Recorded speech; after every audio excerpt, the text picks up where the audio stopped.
Qu'est-ce que la secte Moon, soutenue par Shinzo Abe? Merci d'avoir posé la question. Le 8 juillet 2022, à Nara, au Japon, en pleine campagne électorale pour le scrutin sénatorial, Shinzo Abe, l'ancien Premier ministre japonais, est venu apporter son soutien à un candidat local, Kei Sato. Alors qu'il monte sur scène pour prononcer son discours, un coup de feu, puis un autre retentisse. Shinzo Abe s'effondre et meurt. Le suspect, un ancien membre de la marine de 41 ans, est arrêté. Le pays est endeuillé. L'ancien Premier ministre, resté au pouvoir pendant près de 15 ans, était très apprécié des Japonais. Mais alors, pourquoi l'a-t-on assassiné? Il faut savoir tout d'abord que le suspect a tout de suite nié l'avoir ciblé pour des raisons politiques. Et à vrai dire, les circonstances de sa mort sont restées mystérieuses pendant plusieurs jours. La NHK, le service public audiovisuel japonais, et les autorités parlaient d'une certaine organisation qui aurait poussé le tireur à agir, mais sans la citer. Jusqu'à ce que des publications en ligne révèlent la vérité. La fameuse organisation, c'est l'Église de l'Unification, qu'on connaît aussi sous le nom de secte Moon.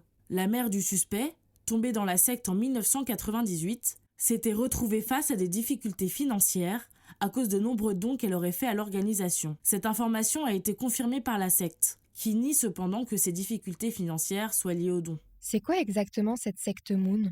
La secte Moon est née au milieu des années 50 en Corée du Sud. Elle a été fondée par Song Myung-moon, réfugié de Corée du Nord, qui assure avoir eu une vision de Jésus alors qu'il avait 15 ans. D'après Mélanie Tournier, analyste de l'université de Sherbrooke au Canada, la pensée de la secte repose sur la Bible, mais aussi sur des textes qualifiés d'hérétiques par le Vatican. À ses débuts, l'Église de l'Unification arbore une ligne profondément anticommuniste et s'attire donc les faveurs de l'armée sud-coréenne, mais aussi du président des États-Unis Richard Nixon, à qui Song Myung-moon a apporté son soutien lors du scandale du Watergate. En plus de ça, le nouveau gourou se lance dans plusieurs industries comme l'agroalimentaire, le tourisme, l'éducation, les médias et devient milliardaire. Surtout connue pour célébrer des mariages collectifs de masse, elle repose sur les dons de ses fidèles. Je cite, fortement encouragés, mais pas obligatoires, selon le responsable de l'organisation Tomihiro Tanaka.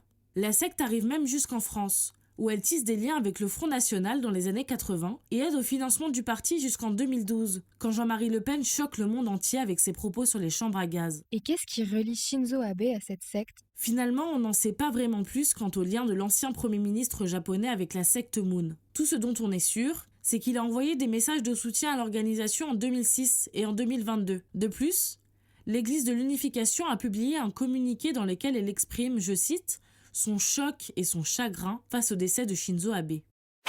L'assassinat de Shinzo Abe reste un mystère, mais la secte Moon, si elle n'est plus aussi populaire qu'à ses débuts, garde des liens très privilégiés avec des personnalités politiques, régulièrement invitées pour participer à des événements autour de la paix dans le monde. Voilà ce qu'est la secte Moon. Maintenant, vous savez, un épisode écrit et réalisé par Maël Diallo. Ce podcast est disponible sur toutes les plateformes audio. Et pour l'écouter sans publicité, rendez-vous sur la chaîne Bababam Plus d'Apple Podcasts.